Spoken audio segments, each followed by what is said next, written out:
हरे कृष्ण।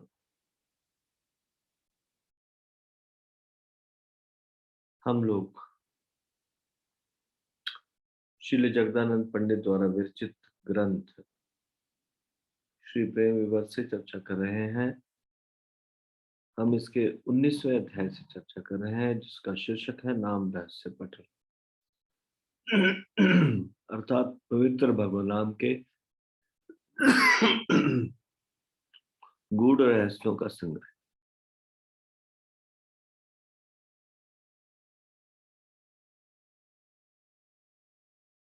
हम इसके 81वें प्यार से चर्चा करने जा रहे हैं।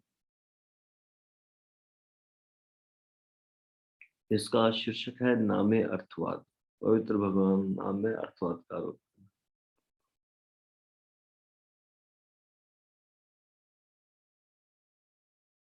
ये प्यार इस प्रकार से है।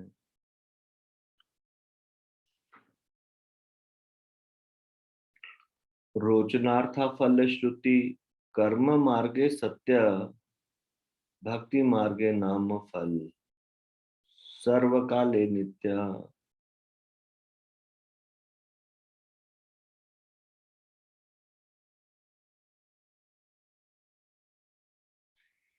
जिन कर्म मार्गों के फलों का वर्णन शास्त्रों में जीवों को आकर्षित करने के लिए किया गया,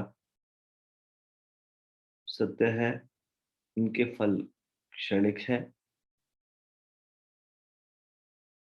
लेकिन शुद्ध भक्ति के मार्ग में पवित्र भगवनाम से प्राप्त होने वाले फल नित्य है। सकाम कर्मों से अर्जित फल क्षणिक होते हैं, अनिश्चित होते हैं।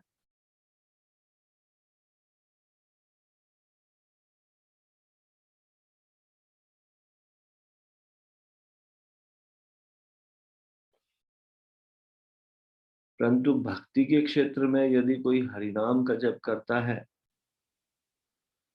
तो उसके आध्यात्मिक फल शाश्वत होते हैं।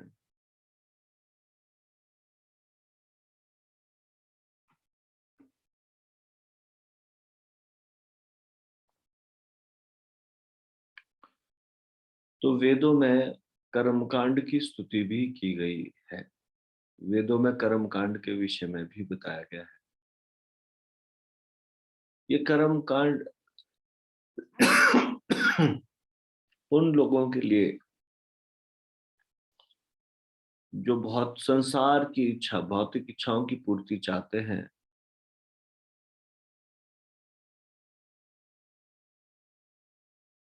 जो शुद्ध भक्ति करना नहीं चाहते, जो निस्वार्थ भक्ति नहीं करते, जो हमेशा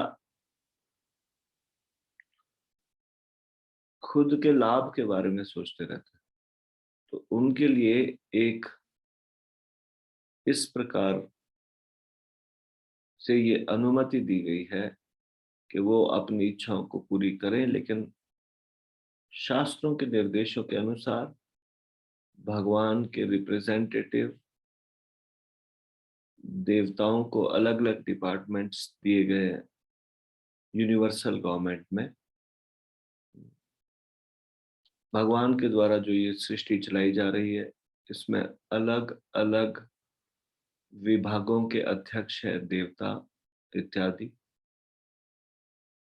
तो फिर किसी भी तरह से यदि वो भगवान की शरण में नहीं आना चाहते, तो कम से कम भगवान के रिप्रेजेंटेटिव देवी देवताओं की शरण में जाकर उनसे शास्त्र अनुमोदित मार्ग के द्वारा फलों की इच्छा करें।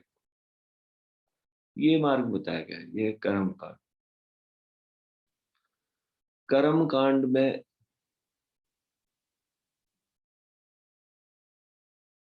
ऊंचे लोगों की प्राप्ति,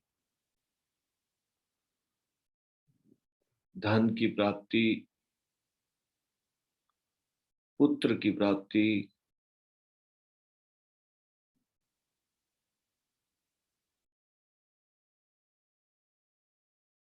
ग्रहों के अनिष्टकारी फलों को क्षीण करना, इत्यादि ये सारी चीजें हैं जिसके लिए कुछ जप पाठ व्रत यज्ञ इत्यादि का विधान बताया गया है। लेकिन भगवान का नाम का उच्चारण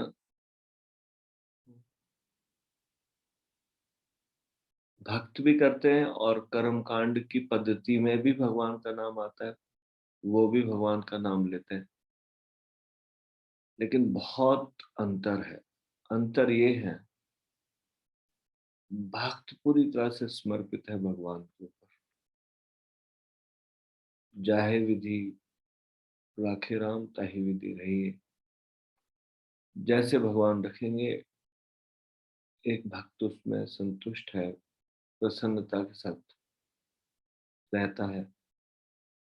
जीवन में आने वाली कठिनाइयों को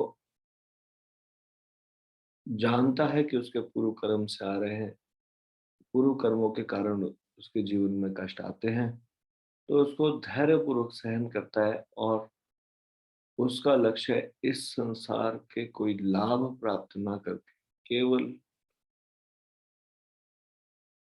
भगवत प्राप्ति या भगवान की सेवा करना, यही एकमात्र उद्देश्य होता है। लेकिन देवताओं के कर्मकांडी लोगों के विषय में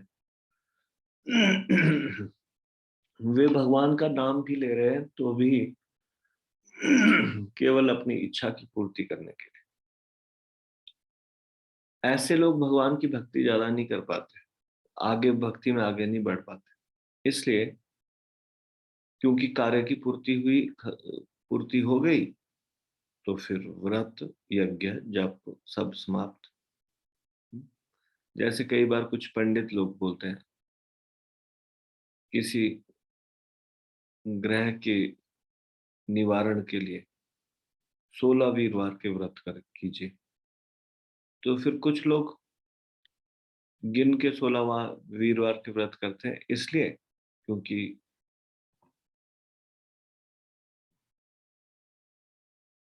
कुछ भौतिक लाभ के लिए, और जब वो कार्य पूरा हुआ तो उसके बाद उससे निवृत्त हो जाता है।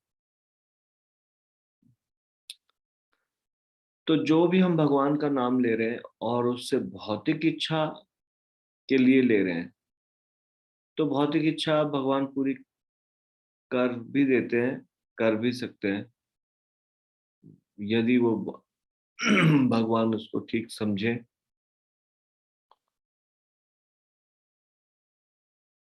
लेकिन भगवान का नाम लेके और इच्छा की पूर्ति की, तो उससे वो भगवान का नाम जो भी लिया, उससे प्रेमा भक्ति नहीं मिलने वाली, उससे भक्ति में हम आगे नहीं बढ़ने वाले, बल्कि संसार में और अधिक आसक्त होने वाले, क्योंकि संसार में आसक्त होने के लिए भगवान का नाम ले रहे हैं।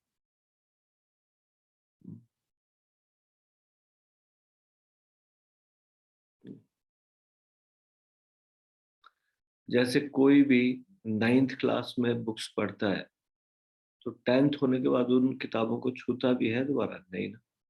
अब फिर वो नई किताबें पढ़ता है, 10वीं की किताब, क्योंकि जो प्रयोजन था 9वीं क्लास की पुस्तकें पढ़ने का, वो प्रयोजन पूरा हुआ, एग्जाम खत्म हुए, बस। अब जरूरत क्या है 9th क्लास की बुक्स पढ़ने की, अब 10th में हो गए। वैसे ही जब किसी भौतिक लाभ से भगवान का नाम लिया जाता है, तो भौतिक समस्या जो है, भौतिक लाभ है, वो प्राप्त हो गया, तो अब जरूरत क्या भगवान का नाम लेने की या देवी देवताओं के पास जाने की। हम्म? तो यहाँ पे ये समझाया गया है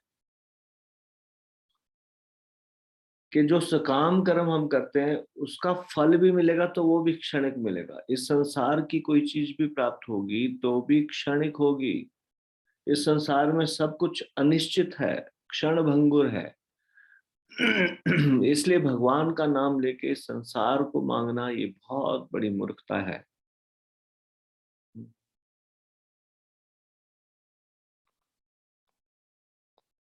भगवान का नाम लेके संसार को मांगने का मतलब है कीमत तो चुकाई हीरे की और वापस बदले में लिया मिट्टी। हीरे की कीमत चुका के मिट्टी खरीद के ले आए कोई, ऐसी ऐसा ऐसा मूर्खता वाला कार्य है। भगवान का नाम ले रहे हैं जिससे भगवत धाम जा सकते हैं, सारे कष्टों से छूट सकते हैं। इस संसार की सबसे बहुमूल्य वस्तु कृष्ण प्रेम प्राप्त कर सकते हैं। इतनी शक्ति है भगवान के नाम में।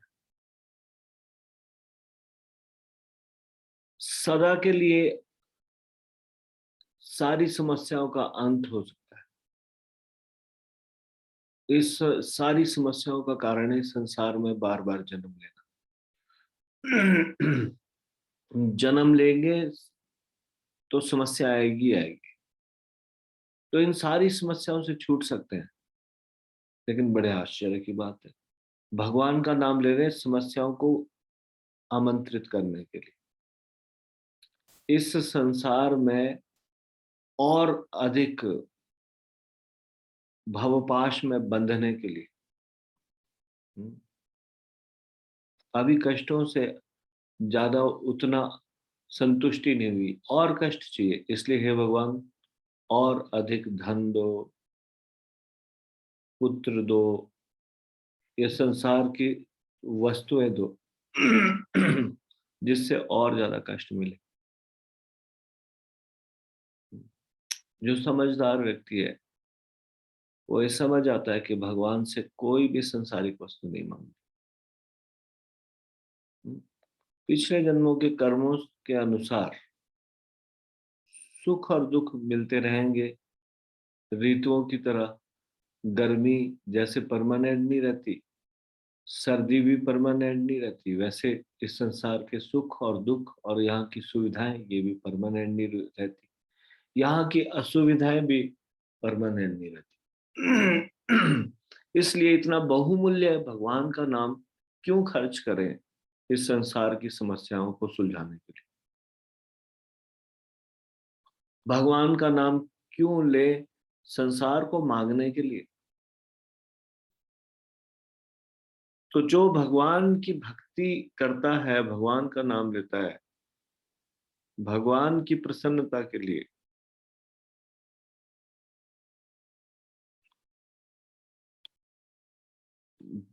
बिना किसी भौतिक लाभ के, भौतिक इच्छा के, किसी भौतिक इच्छा को पूरी करने के लिए भगवान का नाम नहीं लेता, केवल और केवल भगवान की सेवा के लिए, भगवान की प्रसन्नता के लिए, शुद्ध भक्ति करने के लिए, ताकि वो हमेशा भगवान की चेतना में रहे।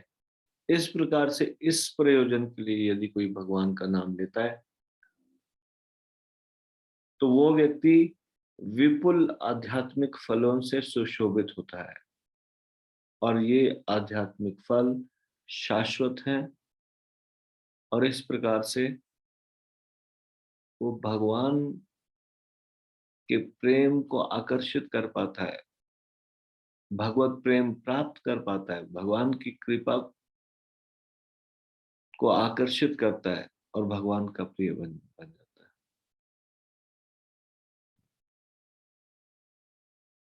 लेकिन हमें अनेक जन्मों से आदत पड़ी है, मांगने की आदत पड़ी है। संसार की कुछ भी समस्या हो तो हमको लगता है कि भगवान के पास जाके इसको सॉल्व करना चाहिए।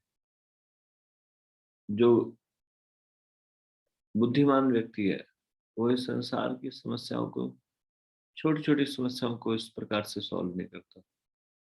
वो तो भगवान की भक्ति करता है जिससे अपने आप से ही कोई भी समस्या नहीं रहने वाली। वो भगवान से ये छोटी मोटी वस्तुएं नहीं मांगता, वो भगवान से शुद्ध भक्ति मांगता है, भगवान की कृपा मांगता है, भगवान में हमेशा मन लगा रहे ऐसी भगवान से प्रार्थना करता है। इस संसार को मांगना,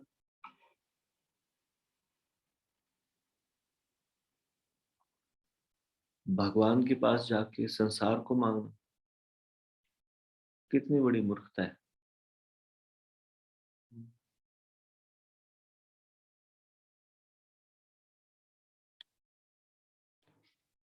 इस संसार से कष्ट मिल रहा है, फिर भी संसार को मांगने से बाज नहीं आते। फिर भी हमें कहीं भरोसा है कि संसार से सुख मिलेगा। इस संसार से सुख नहीं मिलेगा। भगवान की शुद्ध भक्ति करनी, बिना किसी प्रयोजन के भगवान का नाम लेना चाहिए।